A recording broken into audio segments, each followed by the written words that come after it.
Mar-a-Lago in West Palm Beach, Florida, is home to some of the state's most affluent people, including President-elect Donald Trump. There's a huge security presence across all entrances to his home. In the days since his historic re-election, local residents say their political prayers have been answered. He knows what he's doing. He's connected with the business world, and we don't need a return to total political people running both parties and drowning out the middle class. I was a little worried, I tell you, because I was watching every night, but the numbers are a little close at a time, but I'm very happy. Very optimistic about our future.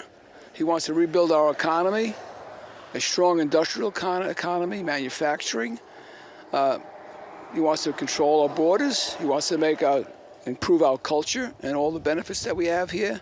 Without a strong economy, you can forget about the social programs. They're gone. Putting food on your family's table, having a decent paycheck to live is more important than the abortion issue right now.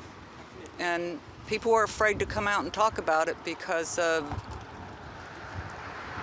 and now we're not. 14 miles away from Mar-a-Lago is Lake Park, a community less affluent and more diverse. At a local African-American hair salon, Trump talk fills the room. I know they say that Trump is more for the well-off, but I mean, at the end of the day, too, well-off and poor. Junie Isaac is a 31-year-old licensed cosmetologist. She says a new Trump administration should address her financial realities, too. Cost of living is high. Not a little bit high, but cost of living in Florida is high. Because it's a state for people that's kind of like well off. And a lot of us are not well off, and we have a lot of immigrant. We have a lot of people, that didn't come from much. But it's really for like well-going people. And,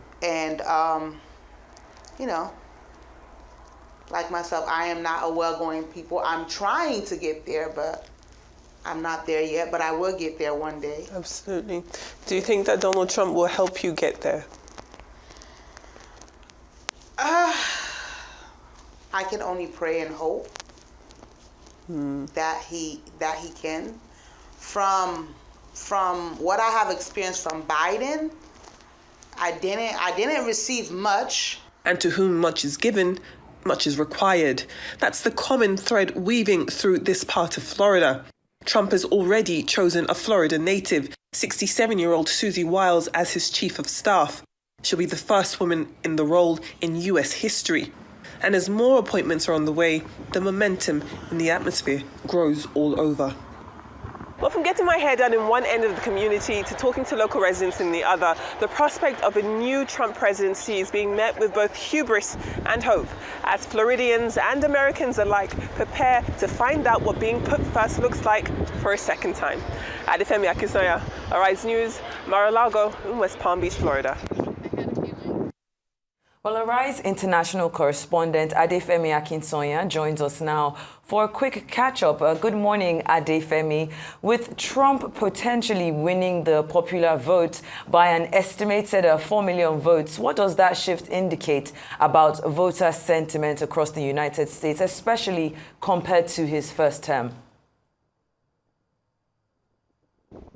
A very good morning to you. Absolutely. When you look at the outcome of this election, especially the stakes and the scale of his win in terms of the popular vote so far, it does show that there's been a huge shift towards understanding what America first means to Donald Trump. Clearly, if we compare his election the first time round to this time round, he has not only been able to secure the Electoral College, but also clearly this time he's been able to establish himself as the person who's been able to secure a public mandate, something that he hadn't been able to do beforehand. And essentially, this is happening against the backdrop of a lot of Americans focusing on their immediate concerns, the economy, immigration, how they can save more, how their dollar can stretch longer. And clearly, they do believe that it is Donald Trump who is going to be the political candidate, the president, to address those concerns in the most comfortable way. What's interesting is that, of course, this is coming off the back of 4 years of a Biden administration, a Democratic administration. And people, the general consensus people, feel as though the issue here is that this current government hasn't done enough to make Americans feel as though their needs are being prioritized. And that left, for example, Kamala Harris a huge mountain to climb to not only stay loyal to her leader, her president, but also be able to forge some form of social contract between the American electorate. And unfortunately, she wasn't able to do that. Conversely, what Donald Trump has been able to take advantage of is naturally, wherever you are in the world, when people are struggling and an election is on the way, they will blame the government in power. They will blame the incumbent leader on their current situation. And if that current situation is not positive, if they don't feel as though they're being taken care of, if they feel as though the economy is not conducive to a positive life, they're going to show that type of rejection at the ballot box. So that's why we're seeing such a huge swing towards Donald Trump. And you'll remember, ladies, Adesua Shaitan, that in the lead up to this election, a lot of the exit polls, a lot of the polling, a lot of the predictions, a lot of the reporting allowed people around the world to think that this election was going to be far closer than what it actually was. A lot of news talked about how this is a neck and neck race, that this, in situations where you're looking at key swing states, Pennsylvania, for example, the narrative, even on election day, was that Kamala Harris was ahead, but her lead was narrowing. But when you look at the outcome of this election, you know that that clearly isn't the case. We do know that Donald Trump, across the entire United States, of course there are blue states, but across the entire country, has been able to put out such a huge and strong showing. So I do think that when it comes to understanding Donald Trump, the individual, the president, it does seem as though, from what we heard in the package, people are anticipating that he is going to be the president to lead them to the future that they are looking for.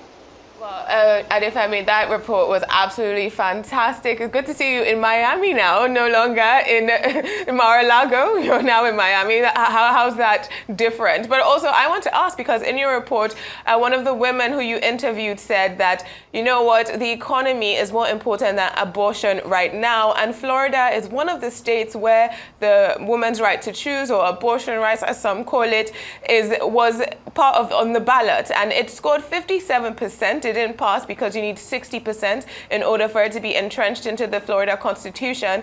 But we have 7 states that have now entrenched abortion rights across America. And in 4 of those states, Kamala Harris lost the election. So I want to ask, are you seeing that there has been a repudiation of these liberal values? Or do you think it's more that people just trust Trump more with the economy, or don't want Kamala Harris? How is the tempo in Florida right now?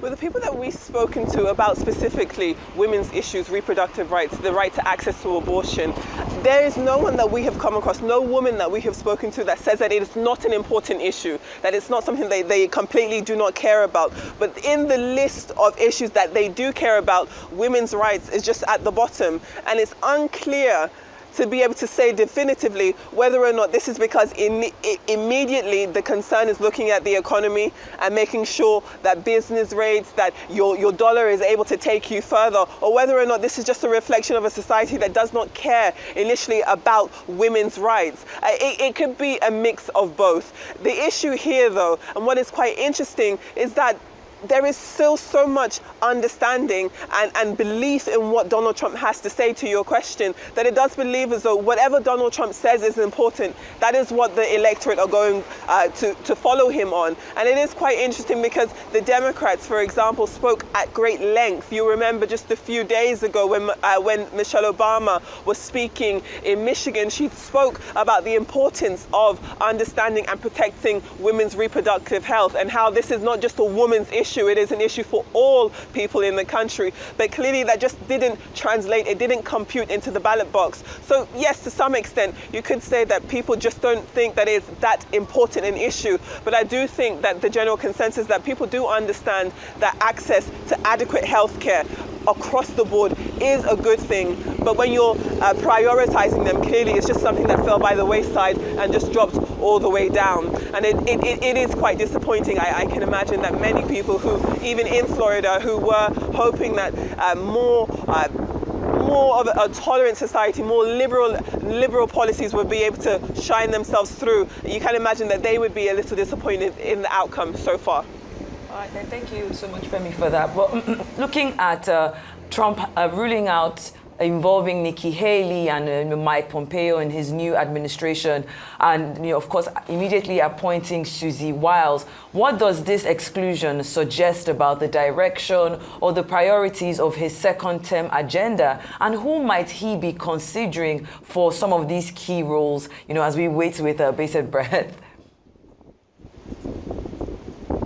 Thank you, Shaitan. So if we take a look firstly about the rejection issue, we do know that Donald Trump is somebody who prioritizes loyalty. He prioritizes people who, cow down to him, to bow down to him. And Nikki Haley just isn't going to be that person. It's been made clear that Nikki Haley will not have a place in this new Trump administration. And same with Mike Pompeo. If we look at Nikki Haley specifically, the belief is that she traded too many low blows. She was very, very vicious in the Republican primary.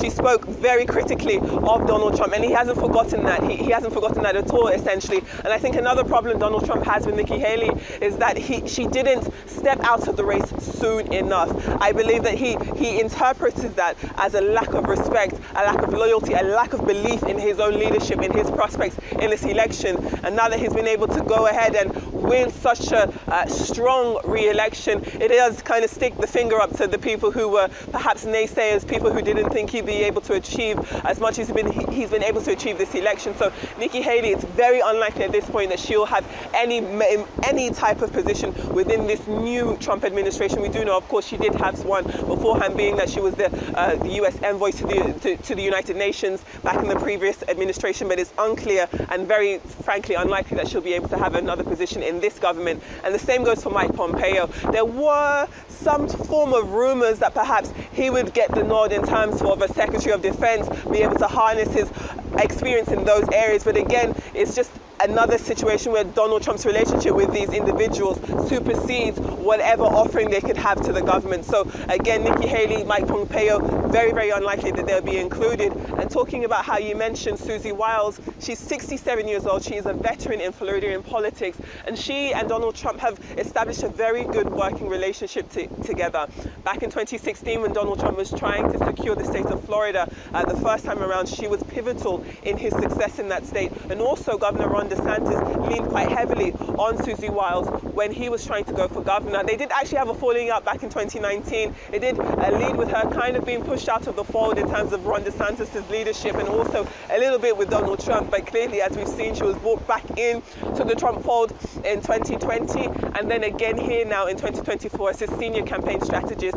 She has positioned herself as a woman who Donald Trump seems to like, a woman who's intelligent, who's clever, but doesn't threaten his own power. And Susie Wiles has spoken quite openly about how she has no intention of trying to control or to muzzle Donald Trump. She cares about controlling the White House and being the last point of contact before you get to Donald Trump once he assumes office. And I do think that when it comes to that type of loyalty, that type of deflection, men like Donald Trump like women like that. They like women who, quote unquote, know their place. So let's see where it comes, how it looks like. Her appointment is clearly very, very historic. She'll be the first woman chief of staff in the White House. So definitely something that has been lauded as historic, and one that shows that Donald Trump has appreciated her efforts so far and rewarded her with this historic appointment.